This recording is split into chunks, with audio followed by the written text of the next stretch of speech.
الله أكبر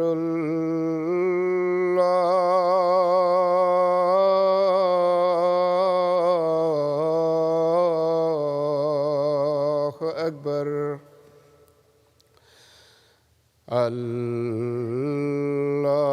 الله أكبر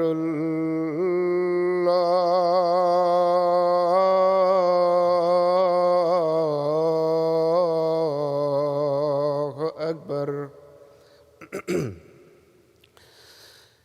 أشهد أن لا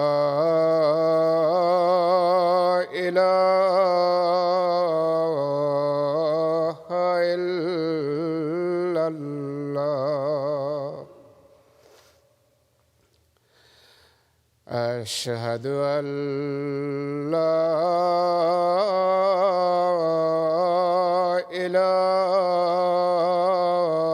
إله إلا الله أشهد أن محمدًا رسول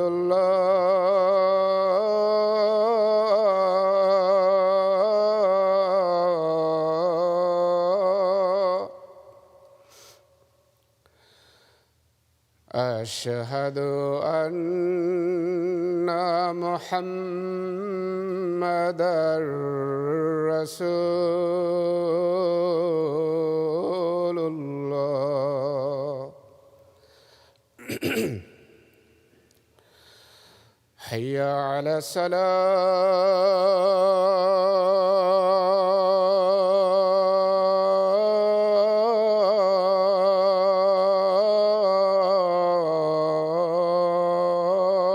الصلاة حي على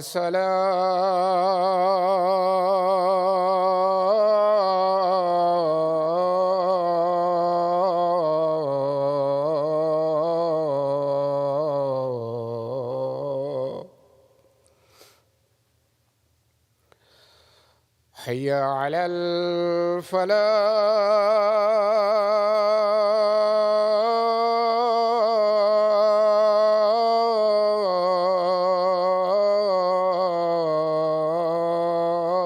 الفلاح حي على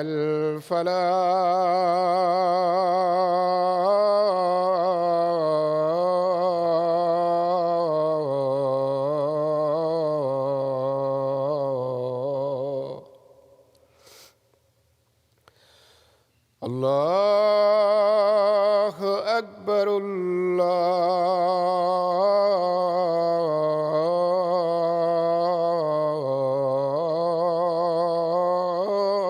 الله أكبر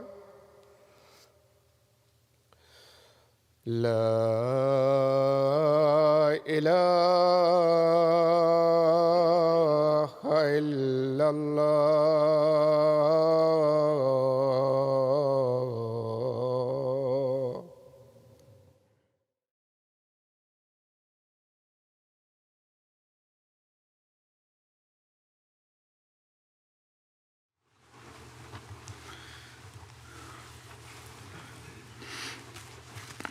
السلام علیکم ورحمۃ اللہ۔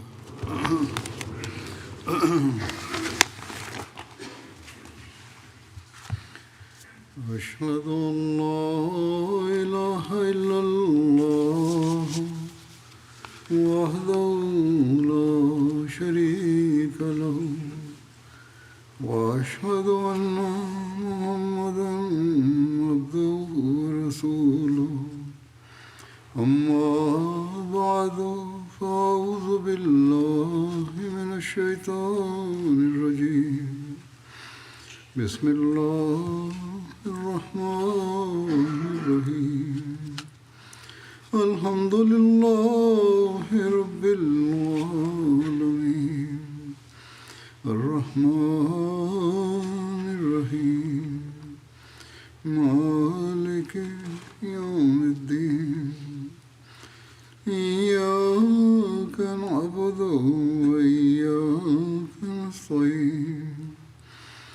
اهدنا الصراط المستقيم صراط الذين أنعمت عليهم غير المغضوب عليهم ولا الضالين.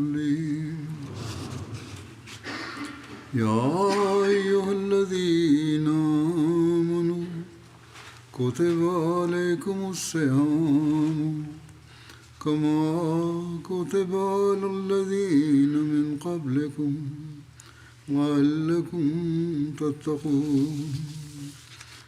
أياما معدودات فمن كان منكم مريضا وعلى سفر فعدة من أيام أخر وعلى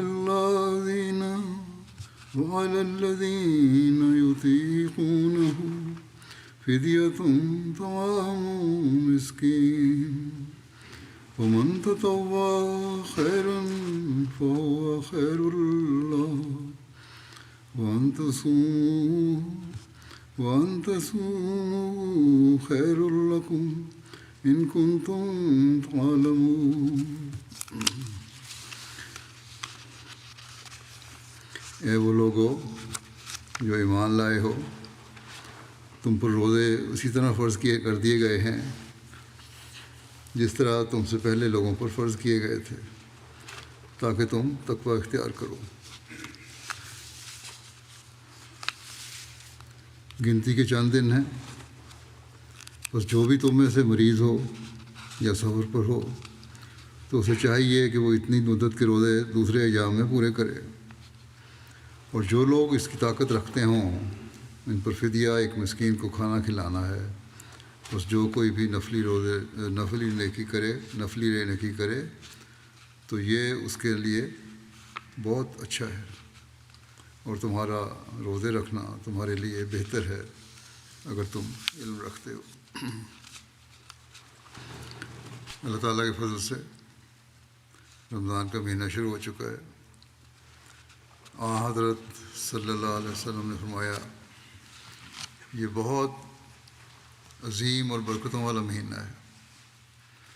اس مہینے میں اللہ تعالیٰ اپنے بندوں کو اپنے فضلوں سے نوازنے کے لیے بہت مہربان ہو جاتا ہے۔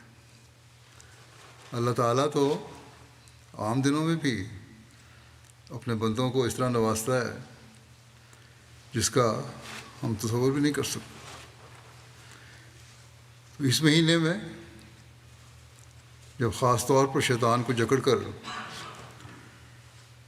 اس کے پنجے سے نکلنے کے سامان کرتا ہے تو اس کے لیے تو ہمارے پاس الفاظ ہی نہیں کہ کس طرح مثال دی جائے۔ جب بھی اللہ تعالیٰ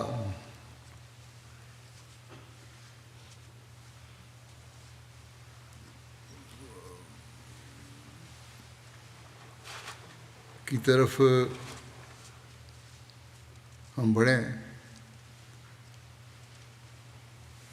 تو اس کے احسان کے دروازے پہلے سے زیادہ کھلے ہوئے پاتے ہیں۔ بس یہ مہینہ اللہ تعالیٰ اپنے احسانوں سے نوازنے کا اللہ تعالیٰ نے مقرر کیا ہے۔ جو بھی اللہ تعالیٰ کی عبادت میں گزشتہ دنوں سستیاں ہم دکھا چکے ہیں، نوافل کی ادائیگی میں سستیاں دکھا چکے ہیں، قرآن کریم کی تلاوت کرنے، پڑھنے، سمجھنے میں سستیاں دکھا چکے ہیں، قرآن کریم کی تعلیم پر عمل کرنے میں سستیاں دکھا چکے ہیں، ان کے لیے اس مہینے میں سامان کر دیا کہ اس مہینے میں فرائض بھی اور نوافل بھی خاص طور پر ادا کرنے کا ماحول ہے۔ اس لیے فائدہ اٹھاؤ۔ درس کا مساجد میں بھی انتظام ہوتا ہے اور MTM پر بھی انتظام ہے، اس سے فائدہ اٹھانا چاہیے،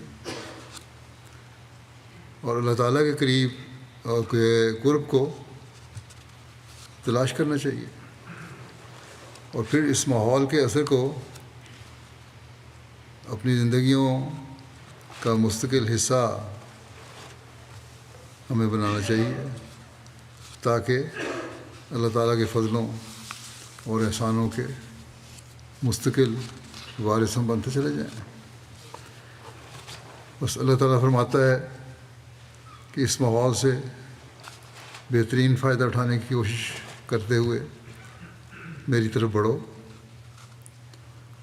اور اللہ تعالیٰ کو اپنے بندے کی اللہ تعالیٰ کی طرف آنے کی جتنی خوشی ہوتی ہے، اس کا اندازہ حضرت صلی اللہ علیہ وسلم کے اس ارشاد سے ہوتا ہے۔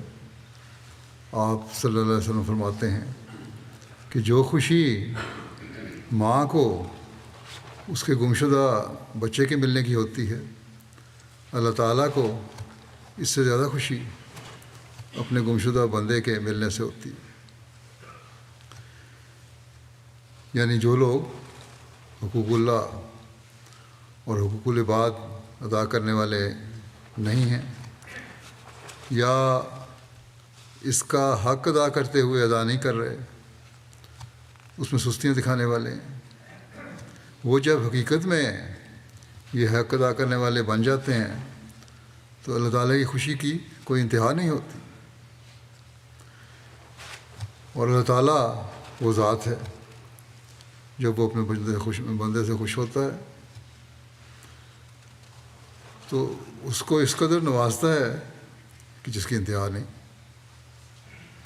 بس ہم خوش قسمت ہوں گے اگر ہم رمضان کے اس ماحول سے فائدہ اٹھاتے ہوئے حقیقی رنگ میں اللہ تعالیٰ کے فضلوں کو جذب کرنے والے بن جائیں۔ یہ آیات جو میں نے تلاوت کی ہیں، ان میں اللہ تعالیٰ نے جہاں تقویٰ پر چلتے ہوئے ہمیں اپنے حکموں پر چلنے کی طرف توجہ دلائی ہے، وہاں روزے سے متعلقہ بعض احکام کا بھی ذکر فرمایا ہے۔ بس ہم خوش قسمت ہیں کہ اللہ تعالیٰ نے ایسی پرحکمت کتاب ہمیں حضرت صلی اللہ علیہ وسلم کے ذریعے عطا فرمائی ہے، تاکہ ہم اس کی قربتوں کے حاصل کرنے والے بن جائیں، ان رستوں پر چلنے والے بن جائیں جو اس کی قربت کے راستے ہیں۔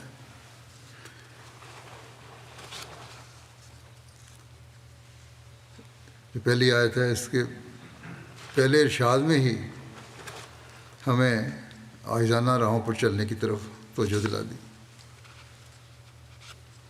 اور ہمیں عاجزی کی تلقین یہ کہہ کر فرما دی کہ تم روزے رکھ کر کوئی ایسا کام کرنے لگے ہو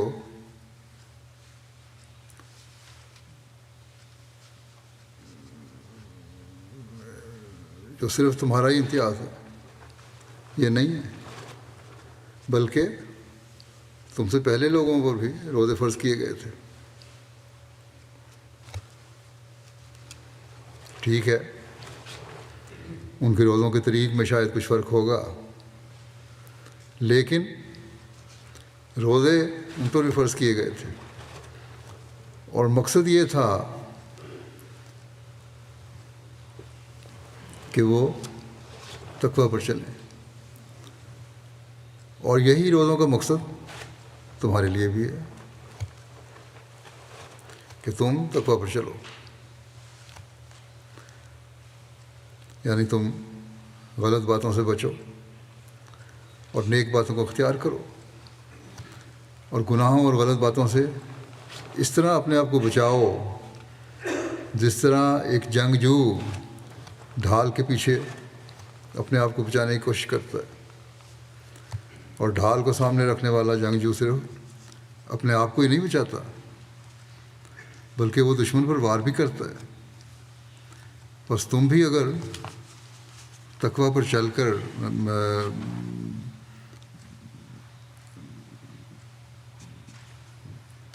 تقویٰ پر چل رہے ہو تو نہ صرف اپنے آپ کو بچاؤ گے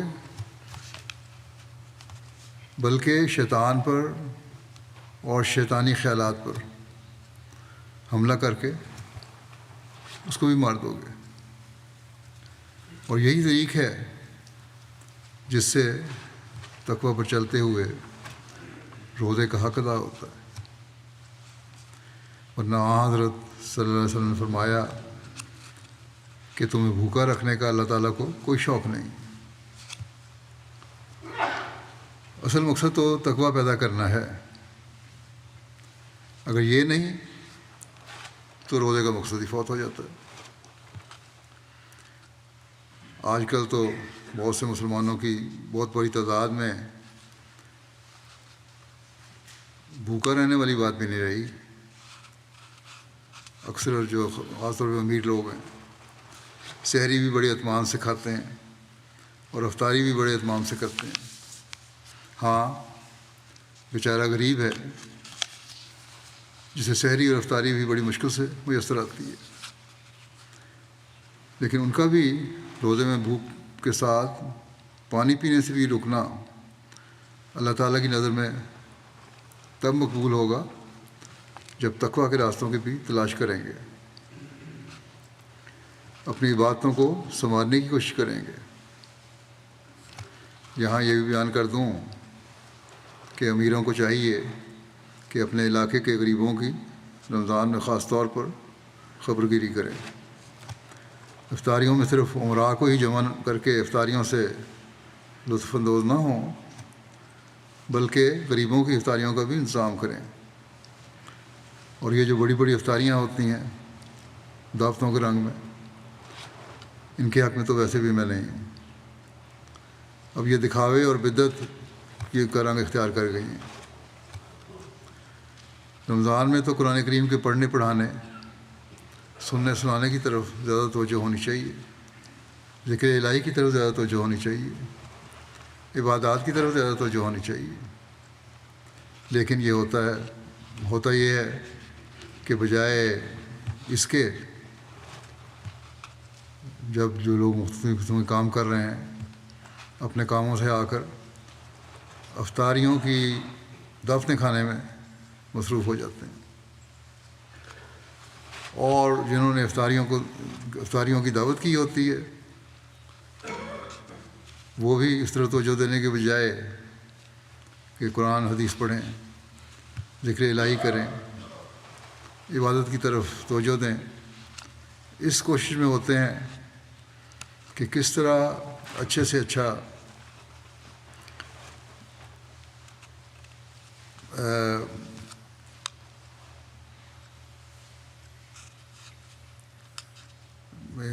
انتظام ہو، افطاری کا سامان ہو، کیسی اچھے سے چیز افطاری تیار ہو تاکہ ان کی واہ ہو کہ بہت کمال کر دیا افطاری میں۔ تو یہ چیزیں رمضان کا مقصد نہیں ہے، یہ تو تقویٰ سے دور لے جانے والی باتیں ہیں۔ بس ڈھال سے فائدہ اٹھانے کے لیے ڈھال کا صحیح استعمال کرنا بھی ضروری ہے، ورنہ شیطان تو دائیں بائیں آگے پیچھے سے حملہ کرے گا، کس طرح بچائیں گے؟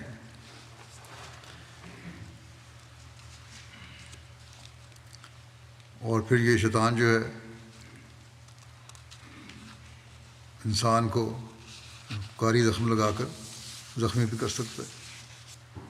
بس ہمیں چاہیے کہ رمضان میں روزے کا حق ادا کرنے کی کوشش کریں، تقویٰ جو اصل مقصود ہے اسے حاصل کرنے کی کوشش کریں، اللہ تعالیٰ کی خاطر جائز باتوں سے بھی روکیں، تو پھر یقیناً اللہ تعالیٰ کی رحمت کی نظر ہم پر ہوگی، اور اللہ تعالیٰ ہمارے شیطان کو بھی جکڑ دے گا، اور نیکیاں کرنے کا وسیع میدان بلا روک ٹوک ہم پار کرتے چلے جائیں گے۔ عبادتوں اور ذکر الہی کا حصار ہمیں اللہ تعالیٰ کے فضل سے شیطانی حملوں اور روکوں سے بچاتا چلا جائے گا۔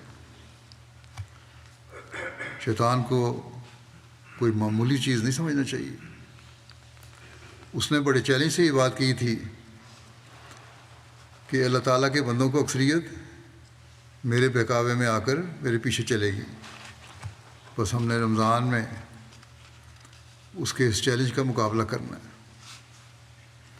اور پھر یہ کوشش کرنی ہے کہ ہم عبادتوں اور قرآن احکام پر عمل کرنے کے ہتھیار سے شیطان کا ہمیشہ مقابلہ کرتے چلے جائیں. حضرت اقدس مسیح موعود علیہ السلام روزے کی حقیقت کے بارے میں بیان فرماتے ہوئے ایک جگہ فرماتے ہیں، روزے کی حقیقت سے بھی لوگ ناواقف ہیں. اصل یہ ہے کہ جس ملک میں انسان جاتا نہیں اور جس عالم سے واقف نہیں، اس کے حالات کیا بیان کرے. روزہ اتنا ہی نہیں کہ اس میں انسان بھوکا پیاسا رہتا ہے، بلکہ اس کی ایک حقیقت اور اس کا ایک اثر ہے جو تجربے سے معلوم ہوتا ہے. انسانی فطرت میں ہے کہ جس قدر کم کھاتا ہے اسی قدر تزکیہ نفس ہوتا ہے اور کشفی قوتیں بڑھتی ہیں. لیکن بدقسمتی سے آج کل تو روزہ کھانے پینے کا نام ہے. بہرحال آپ فرماتے ہیں خدا تعالیٰ کا اس سے یعنی روزے سے منشا یہ ہے کہ ایک غذا کو کم کرو اور دوسرے کو بڑھاؤ. ہمیشہ روزے دار کو یہ مد نظر رکھنا چاہیے کہ اس سے اتنا ہی مطلب نہیں ہے کہ بھوکا رہے، بلکہ اسے چاہیے کہ خدا تعالیٰ کے ذکر میں مصروف رہے تاکہ تبتل اور انقطاع حاصل ہو، یعنی اللہ تعالیٰ کی طرف توجہ پیدا ہو اور دنیا سے بے رغبتی ہو. بس روزے سے یہی مطلب ہے کہ انسان ایک روٹی کو چھوڑ کر جو جسم کی پرورش کرتی ہے دوسری روٹی کو حاصل کرے جو روح کی تسلی اور سیری کا باعث ہے. اور جو لوگ محض خدا تعالیٰ کے لیے روزے رکھتے ہیں اور نرے رسم کے طور پر نہیں رکھتے، انہیں چاہیے کہ اللہ تعالیٰ کی حمد اور تسبیح اور تحلیل میں لگے رہیں جس سے دوسری غذا انہیں مل جائے. بس رمضان میں قرآن کریم کے پڑھنے اور سمجھنے کے ساتھ ساتھ عبادت اور ذکر الہی بھی بہت ضروری ہے. دل اللہ تعالیٰ کی حمد کرتا رہے، تسبیح کریں. اس لیے یہ حضرت مسیح موعود علیہ السلام کی بتائی ہوئی دعا الہامی دعا بھی ہے، یعنی سبحان اللہ و بحمدہ سبحان اللہ العظیم اللہم صلی علی محمد و آل محمد. یہ ایک بہت اہم دعا ہے. حضرت صلی اللہ علیہ وسلم کا واسطہ دعاؤں کی قبولیت کے لیے ضروری ہے، یہ اللہ تعالیٰ کا حکم ہے. اسی طرح تحلیل ہے جو اللہ تعالیٰ کی وحدانیت کا اظہار ہے، یہ بھی بہت ضروری ہے. بس یہ ذریعے ہیں جو تقویٰ میں ترقی کا باعث بنتے ہیں اور قبولیت دعا کے لیے بھی اہم ہیں. بس اس طرح ہمیں خاص طور پر توجہ دینی چاہیے. اللہ تعالیٰ قرآن کریم میں تقویٰ پر چلنے کی بے شمار جگہ تلقین فرماتا ہے. ہر نیکی کے حصول کے لیے تقویٰ شرط رکھی ہے، بس اس کی طرف بہت توجہ کی ضرورت ہے. حضرت مسیح علیہ السلام نے بھی اس طرف بے شمار جگہ بلکہ قریباً ہر مجلس میں ہی توجہ دلائی. آپ کو ایک مصرع ہے، ہر نیکی کی جڑ یہ اتقاء ہے. تو اللہ تعالیٰ نے آپ کو الہاماً فرمایا اگلا مصرع کہ اگر یہ جڑ رہی سب کچھ رہا ہے. بس تقویٰ ہی ہے جو اللہ تعالیٰ کو پسند ہے، تقویٰ ہی ہے جو ہر نیکی کی طرف لے کر جاتا ہے، تقویٰ ہی ہے جو دنیاوی علائشوں سے پاک کرتا ہے، تقویٰ ہی ہے جس سے انسان کی جسمانی اور روحانی ہر قسم کی ضرورت پوری ہوتی ہے. بس تقویٰ کا اصول ایک مومن کا اولین فرض ہونا چاہیے. جیسا کہ میں نے کہا حضرت مسیح علیہ السلام نے بھی تقوی کے مضمون کو مختلف پیرایوں میں کئی جگہ بیان فرمایا ہے۔ آپ علیہ السلام کے بعد ارشادات بھی اس سلسلے میں پیش کرتا ہوں۔ آپ فرماتے ہیں قرآن شریف نے شروع میں ہی فرمایا ہدی للمتقین، بس قرآن شریف کے سمجھنے اور اس کے موافق ہدایت پانے کے لیے تقوی ضروری اصل ہے۔ ایسا ہی دوسری جگہ فرمایا لا یمسہ الا المطہرون۔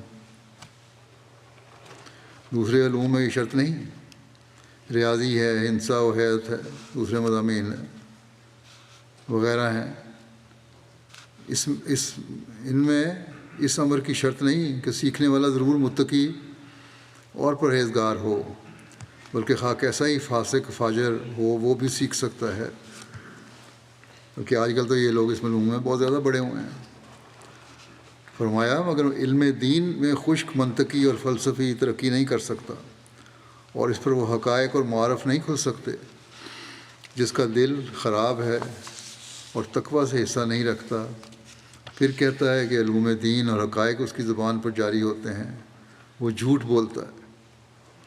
ہرگز اسے دین کے حقائق اور معارف سے حصہ نہیں ملتا، بلکہ دین کے لطائف اور نکات کے لیے متقی ہونا شرط ہے، جیسا کہ یہ فارسی شعر ہے، عروس حضرت قرآن نقاب آنگا بردارت کہ دار الملک مانی را کند خالی زہر غوغا۔ فرقان کی دلہن تب نقاب اٹھاتی ہے جب باطن کی بستی کو ہر قسم کے شور و غوغا سے خالی کر لیا جائے۔ آپ فرماتے ہیں کہ جب تک یہ بات پیدا نہ ہو اور دار الملک مانی خالی نہ ہو، یعنی دل کی بستی جو ہے وہ دنیاوی گندگیوں سے پاک کرنا ضروری ہے، اگر وہ اس سے خالی نہیں ہے تو پھر کوئی فائدہ نہیں۔ فرمایا وہ غوغا کیا ہے، یہ شور شرابہ کیا چیز ہے؟ یہی فسق و فجور، غوغا جو گندگیاں ہیں کیا ہے، یہی فسق و فجور ہے، دنیا پسندی ہے۔ ہاں یہ جدا امر ہے کہ چور کی طرح کچھ کہلائے تو کہہ دے، یعنی جو نیکی کی باتیں اگر کبھی کہہ بھی دیتا ہے کوئی شخص تو وہ دوسروں کی چوری ہوئی باتیں ہوتی ہیں، اپنی نہیں ہوتی۔ لیکن جو روح القدس سے بولتے ہیں وہ بجز تقوی کے نہیں بولتے۔ یہ خوب یاد رکھو کہ تقوی تمام دینی علوم کی کنجی ہے، انسان تقوی کے سوا ان کو نہیں سیکھ سکتا، جیسا کہ اللہ تعالیٰ نے فرمایا ہے الف لام میم ذالک الکتاب لا ریب فیہ ھدی للمتقین۔ یہ کتاب تقوی کرنے والوں کو ہدایت کرتی ہے، اور وہ کون ہیں؟ الذین یؤمنون بالغیب، جو غیب پر ایمان لاتے ہیں، یعنی ابھی وہ خدا نظر نہیں آتا لیکن اللہ تعالیٰ پر ایمان ہے ان کا، خدا ہے، بہت تجربہ بھی نہیں ہے لیکن پھر بھی ایمان لاتے ہیں خدا ہے، اور پھر نماز کو کھڑی کرتے ہیں۔ یعنی نماز میں ابھی پورا سرور اور ذوق پیدا نہیں ہوتا، کھڑی کرنے کا مطلب یہ ہے کہ ابھی پورا سرور اور ذوق پیدا نہیں ہوتا، تاہم بے لطفی اور بے ذوقی اور وساوس میں ہی نماز کو قائم کرتے ہیں، اور جو کچھ ہم نے ان کو دیا ہے اس میں خرچ کرتے ہیں، اور جو کچھ تجھ پر یا تجھ سے پہلے نازل کیا گیا ہے اس پر ایمان لاتے ہیں۔ فرمایا کہ یہ متقی کے ابتدائی مدارج اور صفات ہیں۔ یہ باتیں جو ہیں یہ تو ایک متقی کے ابتدائی مدارج ہیں، درجے ہیں اور صفات ہیں، یہ ہماری باتیں ہونی چاہیے۔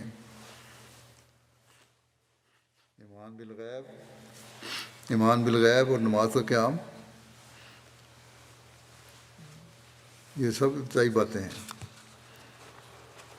یہاں فرماتے ہیں کہ یہاں اعتراض ہوتا ہے کہ جب وہ خدا پر ایمان لاتے ہیں، نماز پڑھتے ہیں، خرچ کرتے ہیں اور ایسا ہی خدا کی کتابوں پر ایمان لاتے ہیں، پھر اس کے سوا نئی ہدایت کیا ہوئی؟ یہ تو پہلے ہی کر رہے ہیں، تو پھر آگے کیا پڑھنا ہے اب اس سے؟ یہ تو گویا تحصیل حاصل ہوئی، یعنی جو پہلے ہے اسی کو دوبارہ حاصل کرنا ہے۔ فرمایا اس سوال کا جواب یہ ہے کہ یہ عبارتیں اور یہ الفاظ اسی حد تک جو بیان کی گئی ہیں انسان کے کمال سلوک اور معرفت تامہ پر دلالت نہیں کرتے۔ یہ جو عبارتیں ہیں بے شک کہ ٹھیک ہے، ان کو اللہ تعالیٰ فرماتا ہے یہ کرو، لیکن یہ اس کا کمال نہیں ہے، اس کا آخری مقصد نہیں ہے۔ یہ تو ابتدائی چیزیں ہیں کہ اللہ تعالیٰ پر غیب پر ایمان لانا، نمازیں پڑھنا، نمازیں گر جائیں پھر توجہ دینا، تھوڑا بہت خرچ کر لینا، یہ تو ابتدائی چیزیں ہیں نیکیوں کی طرف لے جانے کے لیے۔ فرمایا اگر ہدایت کا انتہائی نقطہ یؤمنون بالغیب ہی ہوتا تو پھر معرفت کیا ہوئی؟ اگر ہدایت یہی ہے کہ غیب پر ایمان لے آؤ تو معرفت کیا ہوئی؟ پھر پہچان اللہ تعالیٰ کس طرح ہوگی؟ اس لیے جو شخص قرآن مجید کی ہدایت پر کاربند ہوگا وہ معرفت کے اعلیٰ مقام تک پہنچے گا۔ معرفت حاصل کرنی ہے تو قرآن مجید کی ہدایت کو پڑھو، ان پر عمل کرو، پھر معرفت کے مقام حاصل ہوں گے۔ غیب کے علم سے باہر آئے گا انسان، اور وہ یؤمنون بالغیب سے نکل کر مشاہدے کی حالت تک ترقی کرے گا۔ گویا خدا تعالیٰ کے وجود پر عین الیقین کا مقام مل جائے گا۔ عمل ہوگا تو تبھی عین الیقین کا مقام ملے گا۔ پس یؤمنون بالغیب سے نکلنے کے لیے قرآن کریم کے حکموں پر عمل ضروری ہے۔ لوگوں میں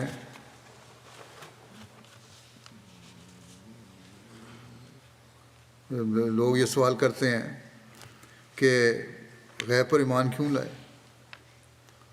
آج کل تو کیوں کا سوال بہت اٹھتا ہے نوجوانوں میں، بچوں میں۔ جس چیز کا ہمیں پتہ ہی نہیں اس پہ ایمان کیوں لائیں؟ اللہ تعالیٰ فرماتا ہے کہ غیب پر ایمان تو ابتدائی شکل ہے، یہ کتاب جو دی گئی ہے اس پر عمل کرو، ایمان لانے کے بعد اس پر عمل ضروری ہے جو تمہیں صحیح معرفت، صحیح پہچان اللہ تعالیٰ کی دلائے گا۔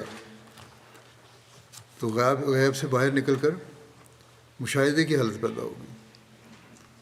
غیب سے نہیں صرف ہوگا بلکہ خود آدمی مشاہدہ کرے گا کہ کون ہے، خدا ہے۔ یہ تو دنیا کا اصول بھی ہے۔ جو سائنٹسٹ ہیں، ریسرچر ہیں، وہ جانتے ہیں کہ تجربات میں بھی پہلے ایک ہائپوتھیسس بنتا ہے، اس پر بنیاد کر کے ریسرچ ہوتی ہے، اور پتہ نہیں کہ وہ سچ ثابت ہو یا نہ ہو، لیکن اس پہ ایک تصور میں بنیاد بنائی جاتی ہے، اس پر سرچ کی جاتی ہے۔ لیکن اللہ تعالیٰ فرماتا ہے کہ تم ایمان بالغیب کی بنیاد بنا کر پھر قرآن احکامات پر عمل کرو، محنت کرو، غور کرو، پھر دیکھو تم مشاہدہ بھی کر لو گے۔ صرف سائنسدان تو صرف اپنی ریسرچ کے لیے، ایک تسلی کے لیے وہ ریسرچ کرتے ہیں اور ان کی تسلی ہوتی ہے، پھر لوگوں کو بتاتے ہیں۔ لیکن یہاں جو ایک تصور باندھا اور اس کے بعد ریسرچ کی، اس سے ہر انسان فائدہ اٹھا سکتا ہے۔ یہ ہے اسلام کی خوبی، یہ ہے ایمان بالغیب کی اصل حقیقت۔ اسی طرح پر نماز کے متعلق فرماتے ہیں کہ اسی طرح پر نماز کے متعلق ابتدائی حالت تو یہی ہوگی کہ جہاں بیان کی کہ نماز کو کھڑی کرتے ہیں۔ قیام کو مطلب کھڑی کرنا ہے، یعنی نماز گویا گری پڑتی ہے۔ گرنے سے مراد یہ ہے کہ اس میں ذوق اور لذت نہیں ہوں، بے ذوقی اور وساوس کا سلسلہ ہے۔ اس لیے اس میں کشش اور جذب نہیں ہے کہ انسان جیسے بھوک پیاس سے بےقرار ہو کر کھانے اور پانی کے لیے دوڑتا ہے، اسی طرح پر نماز کے لیے دیوانہ وار دوڑے۔ لیکن جب وہ ہدایت پاتا ہے تو پھر یہ صورت نہیں رہے گی، اس میں ایک ذوق پیدا ہوگا، نماز میں بھی ایک لذت آئے گی، وساوس کا سلسلہ ختم ہو کر اطمینان اور سکینت کا رنگ شروع ہو جائے گا۔ کہتے ہیں، آپ فرماتے ہیں کہ کسی شخص کی کوئی چیز گم ہو گئی تو اس نے کہا ذرا ٹھہرو، جا نماز لاؤ، ٹھہر جاؤ، نماز میں یاد آ جائے گی۔ یہ نماز تو کاملوں کی نہیں ہوا کرتی، کیونکہ اس میں تو شیطان انہیں وسوسہ ڈالتا ہے، یعنی چیز گم ہو گئی. اس نے کہا اچھا ویسے تو یاد نہیں آ رہی, چلو نماز پڑھتے ہیں. نماز میں میرے خیالات ادھر ادھر جاتے رہیں گے اور آخر شاید اس میں یہ بات یاد آ جائے کہ میں نے کہاں وہ چیز رکھی تھی. تو یہ نماز کاملوں کی نماز نہیں ہے, یہ شیطانی وسوسے ہیں. لیکن جب کامل کا درجہ ملے گا تو ہر وقت نماز ہی میں رہے گا, یعنی اللہ تعالیٰ ہر وقت یاد رہے گا. اور ہزاروں روپے کی تجارت اور مفاد بھی اس میں کوئی حرج اور روک نہیں ڈال سکتا. دنیا کے کام بھی ہوں گے اور خدا تعالیٰ کا خوف بھی رہے گا, خدا تعالیٰ یاد بھی رہے گا. فرمایا اسی طرح پر باقی جو کیفیتیں ہیں وہ نرے کال کے رنگ میں نہ ہوں گی, ان میں حالی کیفیت پیدا ہو جائے گی اور غیب سے شہود پر پہنچ جائے گا. یہ مراتب نرے سنانے ہی کو نہیں ہیں. یہ مرتبے جو میں نے بیان کیے ہیں یہ صرف سنانے کے لیے نہیں ہیں کہ بطور ایک قصہ تم کو سنا دیا اور تم بھی تھوڑی دیر کے لیے سن کر خوش ہو گئے. نہیں, یہ خزانہ ہے, اس کو مت چھوڑو, اس کو نکال لو. یہ تمہارے لیے تمہارے اپنے ہی گھر میں ہے اور تھوڑی سی محنت اور صحیح سے اس کو پا سکتے ہو. بس آج یہ ہمارا کام ہے کہ اس ماحول سے فائدہ اٹھاتے ہوئے اس خزانے کو نکالنے کے لیے محنت کریں اور کوشش کریں تاکہ ہم بھی اللہ تعالیٰ کا قرب حاصل کرنے والے بنیں. پھر آپ فرماتے ہیں یاد رکھو کہ دعائیں منظور نہ ہوں گی جب تک تم متقی نہ ہو, اور تقوی اختیار کرو. تقوی کی دو قسمیں ہیں, ایک علم سے متعلق, دوسرا عمل سے متعلق. علم کے متعلق بیان ہو چکا کر دیا ہے کہ علوم دین نہیں آتے اور حقائق معرف نہیں کھلتے جب تک متقی نہ ہو. اور عمل کے متعلق یہ ہے کہ نماز, روزہ اور دوسری عبادات اس وقت تک ناقص رہتی ہیں جب تک متقی نہ ہو. اس بات کو بھی خوب یاد رکھو کہ خدا تعالیٰ کے دو حکم ہیں. اول یہ ہے کہ اس کے ساتھ کسی کو شریک نہ کرو, نہ اس کی ذات میں, نہ صفات میں, نہ عبادات میں, اور نہ عبادات میں. اور دوسری بات یہ ہے کہ نوع انسان سے ہمدردی کرو. اللہ کا حق ادا کرو, بندوں کا حق ادا کرو. پھر فرماتے ہیں آپ, خدا تعالیٰ فرماتا ہے کہ ومن یتق اللہ یجعل لہ مخرجا, ومن یتق اللہ یجعل لہ مخرجا ویرزقہ من حیث لا یحتسب. بس تقوی ایک ایسی چیز ہے کہ جیسے یہ حاصل ہو اس سے گویا تمام جان کی نعمتیں مل جاتی ہیں. تقوی اختیار کرو گے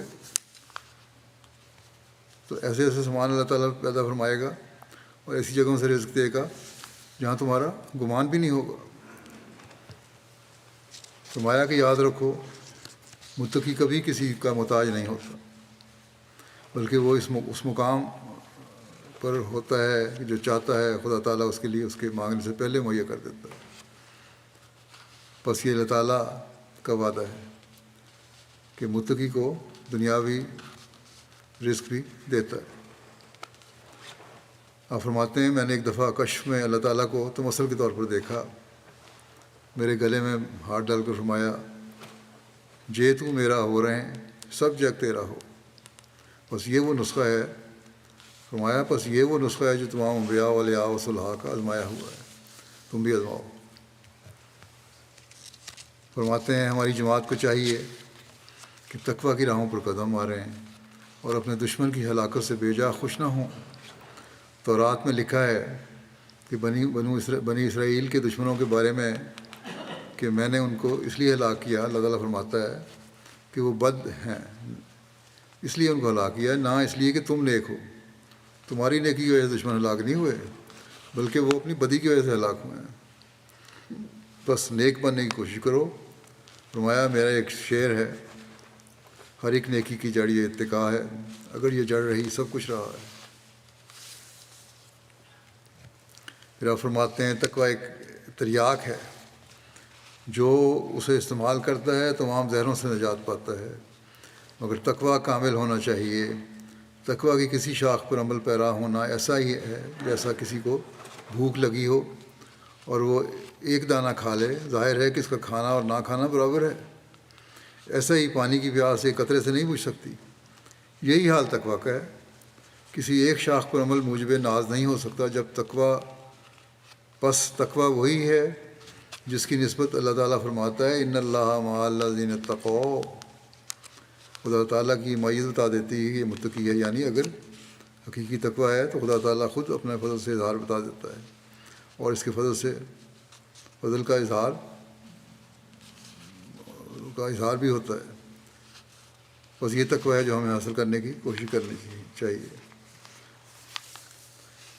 پھر آپ فرماتے ہیں گو اعادہ کلام ہوتا ہے، بار بار وہی باتیں آ رہی ہیں، مگر چونکہ غفلت لگی ہوئی ہے، ایک طرف وعظ اور نصیحت سنی جاتی ہے، دل میں تقویٰ حاصل کرنے کے لیے جوش پیدا ہوتا ہے، مگر پھر غفلت ہو جاتی ہے. اس لیے ہماری جماعت کو یہ بات بہت یاد رکھنی چاہیے کہ اللہ تعالیٰ کو کسی حالت میں نہ بھلایا جائے، ہر وقت اسی سے مدد مانگتے رہنا چاہیے. اس کے بغیر انسان کچھ چیز نہیں. خوب یاد رکھو کہ وہ ایک دم میں فنا کر سکتا ہے. طرح طرح کے دکھ اور مصیبتیں موجود ہیں. بے خوف اور نہ ڈر ہونے کا مقام نہیں. اس دنیا میں بھی جہنم ہو سکتا ہے اور بڑے بڑے مصائب آ سکتے ہیں. خوب یاد رکھنا چاہیے. اب آج کل تو ایٹمی جنگوں کی باتیں ہو رہی ہیں، تو وہ تو ایک جہنم ہی ہے. اس کے علاوہ بھی بم جو ہیں وہ آگ کے گولے ہی ہیں. فرمایا خوب یاد رکھنا چاہیے کہ کوئی کسی کی مصیبت میں کام نہیں آ سکتا اور کوئی شریک ہمدردی نہیں کر سکتا جب تک خدا خود دستگیری نہ کرے اور اپنے فضل سے آپ اس مصیبت کو دور نہ کرے. اسی واسطے ہر ایک کو چاہیے کہ خدا تعالیٰ کے ساتھ پوشیدہ علاقہ رکھے، یعنی پوشیدہ تعلق رکھے. جو شخص جرت کے ساتھ گناہ، فسق و فجور اور معصیت میں مبتلا ہوتا ہے وہ خطرناک حالت میں ہوتا ہے. خدا تعالیٰ کا عذاب اس کی طاق میں ہوتا ہے. اگر بار بار اللہ کریم کا رحم چاہتے ہو تقوی اختیار کرو، اور وہ سب باتیں جو خدا تعالیٰ کو ناراض کرنے والی ہیں چھوڑ دو جب تک خوف الہی کی حالت نہ ہو. بڑی اہم ضروری چیز ہے یہ کہ فرمایا کہ جب تک خوف الہی کی حالت نہ ہو تب تک حقیقی تقویٰ حاصل نہیں ہو سکتا. کوشش کرو کہ متقی بن جاؤ. جب وہ لوگ ہلاک ہونے لگتے ہیں جو تقویٰ اختیار نہیں کرتے، تب وہ لوگ بچا لیے جاتے ہیں جو متقی ہوتے ہیں. ایسے وقت ان کی نافرمانی انہیں ہلاک کر دیتی ہے اور ان کا تقویٰ انہیں بچا لیتا ہے. انسان اپنی چالاکیوں، شرارتوں اور غداریوں کے ساتھ اگر بچنا چاہے تو ہرگز نہیں بچ سکتا. کوئی انسان بھی نہ اپنی جان کی حفاظت کر سکتا ہے، نہ مال اور اولاد کی حفاظت کر سکتا ہے، اور نہ ہی کوئی اور کامیابی حاصل کر سکتا ہے جب تک کہ اللہ تعالیٰ کا فضل نہ ہو. خدا تعالیٰ کے ساتھ پوشیدہ طور پر ضرور تعلق رکھنا چاہیے. عبادتوں اور ذکر الہی اور اللہ تعالیٰ کے احکامات پر عمل کر کے یہ پوشیدہ تعلق قائم ہوتا ہے. فرمایا کہ خدا تعالیٰ کے ساتھ پوشیدہ طور پر ضرور تعلق رکھنا چاہیے اور پھر اس تعلق کو محفوظ رکھنا چاہیے، یعنی مستقل رہیے. پھر عقل مند انسان وہی ہے جو اس تعلق کو محفوظ رکھتا ہے، اور جو اس تعلق کو محفوظ نہیں رکھتا وہ بیوقوف ہے. جو اپنی چترائی پر نازاں ہے وہ ہلاک کیا جائے گا اور کبھی بامراد اور کامیاب نہیں ہوگا. دیکھو یہ زمین و آسمان اور جو کچھ ان میں نظر آ رہا ہے، اتنا بڑا کارخانہ کیا خدا تعالیٰ کے پوشیدہ ہاتھ کے سوا چل سکتا ہے؟ ہرگز نہیں.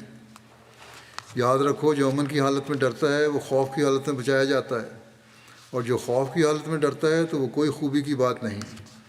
ایسے موقع پر تو کافر مشرک بے دین بھی ڈرا کرتے ہیں. فرعون نے بھی ایسے موقع پر ڈر کر کہا تھا آمنت انہ لا الہ الا الذی آمنت بہ بنو اسرائیل وانا من المسلمین، کہ یعنی میں ایمان لاتا ہوں جس پر بنی اسرائیل ایمان لائے، اس کے سوا کوئی معبود نہیں ہے اور میں فرمانبرداری کرنے والوں میں سے ہوں. فرمایا اس سے صرف اتنا فائدہ اسے ہوا کہ خدا تعالیٰ نے فرمایا کہ تیرا بدن تو ہم بچا لیں گے مگر تیری جان کو اب نہیں بچائیں گے. آخر خدا تعالیٰ نے اس کے بدن کو ایک کنارے پر لگا دیا. ایک چھوٹے سے قد کا وہ آدمی تھا. غرض جب گناہ اور معصیت کی طرف انسان ترقی کرتا ہے تو پھر لا یستاخرون ساعۃ لا یستاخرون ساعۃ ولا یستقدمون والا معاملہ ہوتا ہے، یعنی نہ اس سے گھڑی پیچھے رہ سکتے ہیں نہ آگے بڑھ سکتے ہیں۔ بس جب اجل کی بلا آ جاتی ہے پھر آگے پیچھے نہیں ہوا کرتی۔ انسان کو چاہیے کہ پہلے ہی سے خدا تعالیٰ کے ساتھ تعلق رکھے۔ بس خوش قسمت ہیں ہم میں سے وہ جو اس رمضان سے حقیقی فائدہ اٹھاتے ہوئے اپنے تقویٰ کے معیار کو اس مقام پر لانے کی کوشش کریں جو خدا تعالیٰ ہم سے چاہتا ہے۔ پھر اگلی آیت جو ہے روزے سے متعلق ہے، اس میں اللہ تعالیٰ نے بعض بنیادی احکامات دیے ہیں۔ فرمایا کہ ان گنتی کے چند دنوں میں بھی اللہ تعالیٰ تم پر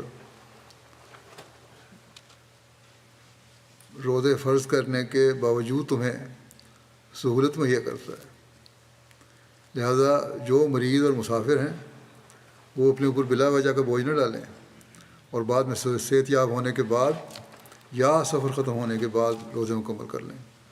بس فرمایا پورا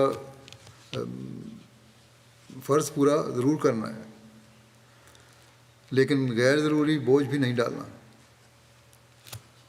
فطری اور ہنگامی مجبوریوں کا خیال بھی رکھا ہے اللہ تعالیٰ نے۔ بس اللہ تعالیٰ نے انسان کے تقویٰ کی قدر کرتے ہوئے کہ اس نے خدا تعالیٰ کی خاطر جائز چیزوں سے اپنے آپ کو روکا، انسان کی مجبوریوں میں اسے سہولت بھی مہیا فرما دی۔ بس جو لوگ کہتے ہیں کہ خدا تعالیٰ نے بہت بوجھ ہم پر ڈال دیا ہے، بعض احکام ایسے ہیں جن کا انجام دینا بہت مشکل ہے، کوئی بھی اللہ تعالیٰ کا حکم ایسا نہیں جو مشکل ہو، سہولتیں ساتھ ہیں ہر ایک کی۔ یا مذہب ہم پر بوجھ ڈالتا ہے، یا لا مذہب جو ہیں یا مذہب کے مخالفین جو ہیں مذہب کے ماننے والوں میں فتنہ پیدا کرنے کے لیے کہتے ہیں کہ کیا مذہب کی پابندیوں میں جکڑے ہوئے ہو، یہ تو تمہارے انسانی حقوق چھین رہا ہے۔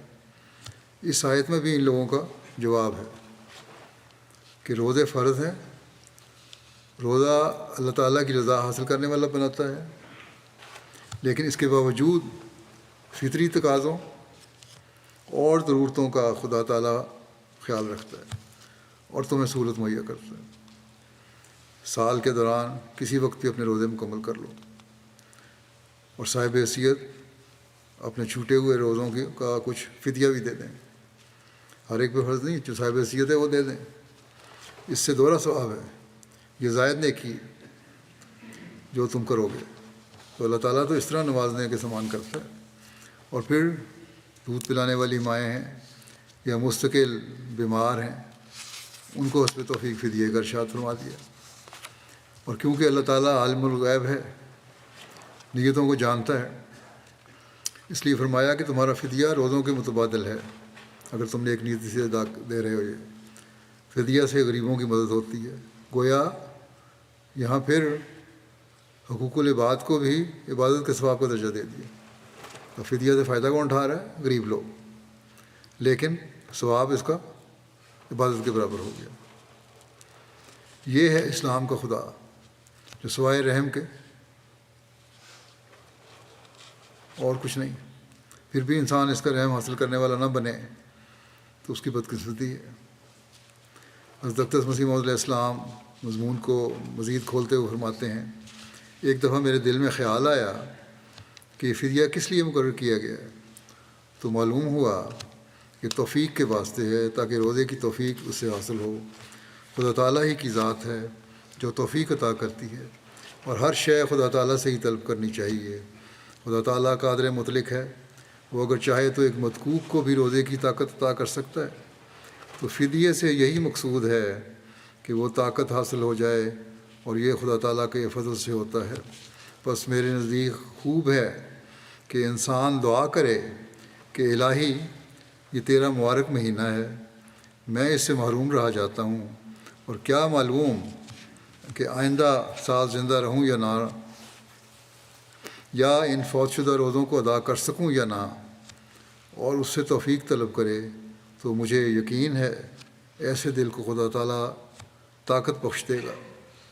بس روزوں کے رکھنے کی کوشش کرنی چاہیے، اور فدیہ بھی اس نیت سے کہ اللہ تعالیٰ اسے قبول کرے اور روزوں کی بھی توفیق بخشے۔ لیکن بہرحال جہاں اللہ تعالیٰ نے رخصت دی ہے اس پر عمل کرنا بھی ضروری ہے۔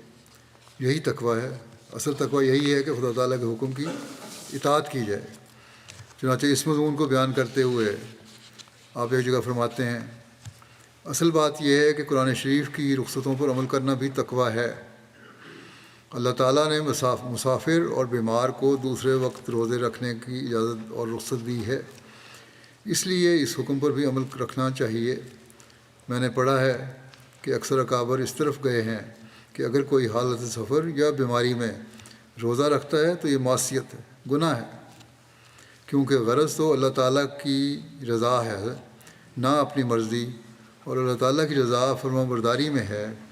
جو حکم وہ دے اس کی اطاعت کی جائے اور اپنی طرف سے اس پر حاشیہ نہ چڑھایا جائے، اپنی خود ساختہ تشریح نہ کی جائیں، جیسے آج کل کے علماء اپنے علم کے ذوم میں کرتے رہتے ہیں۔ اور اب سوشل میڈیا پر تو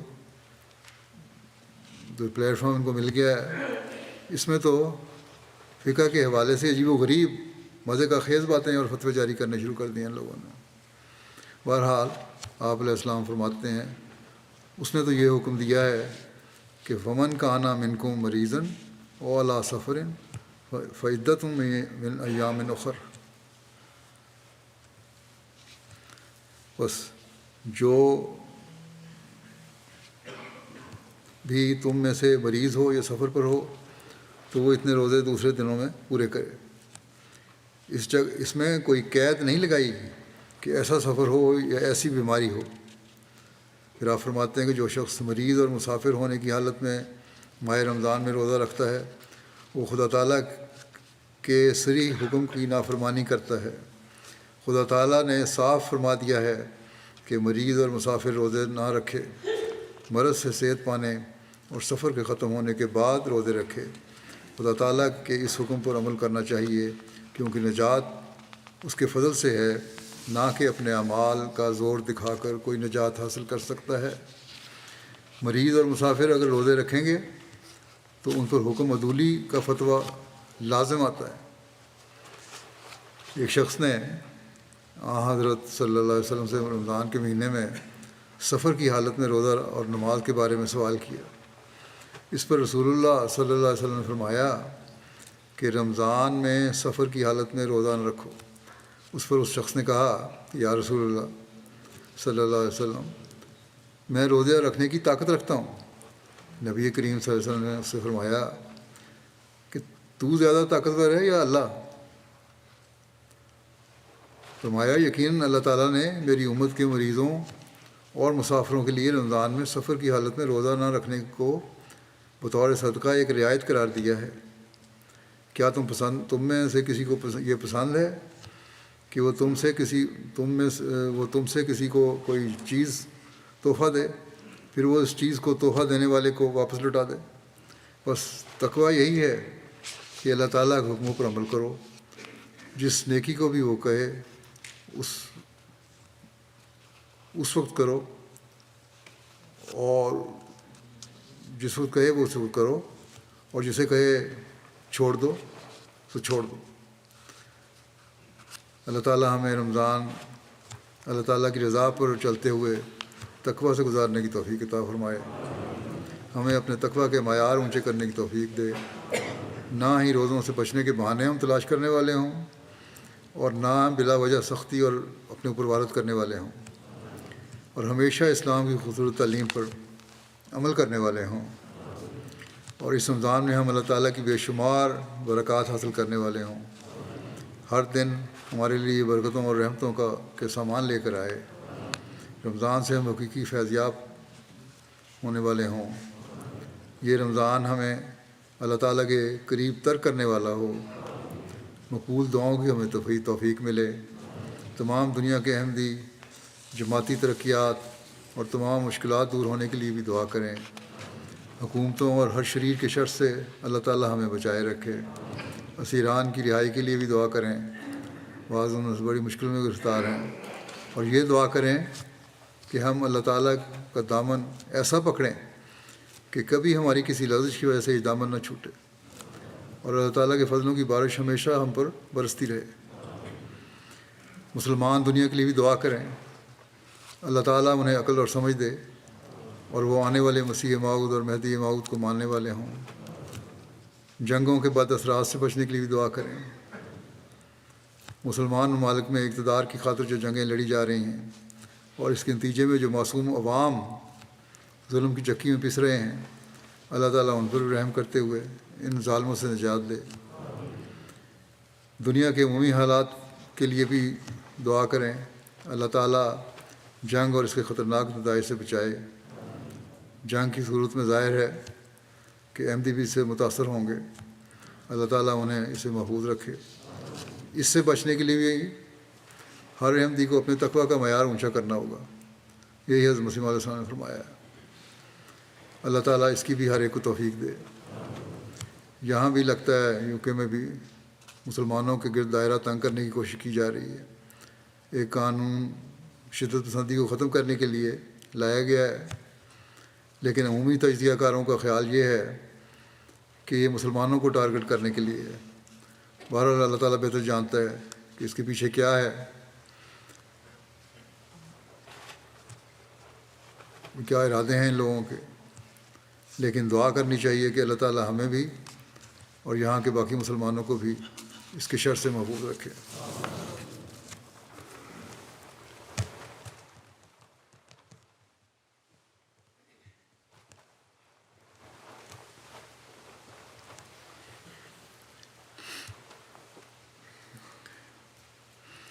الحمد لله نحمده ونستعينه ونستغفره ونؤمن به ونتوكل عليه ونعوذ بالله من شرور أنفسنا ومن سيئات أعمالنا من يهده الله فلا مضل له ومن يضلل فلا هادي له ونشهد أن لا إله إلا الله ونشهد أن محمدا عبده ورسوله عباد الله رحمكم الله إن الله يأمر بالعدل والإحسان وإيتاء ذي القربى وينهى عن الفحشاء والمنكر والبغي يعظكم لعلكم تذكرون اذكروا الله يذكركم وادعوه يستجب لكم ولذكر الله أكبر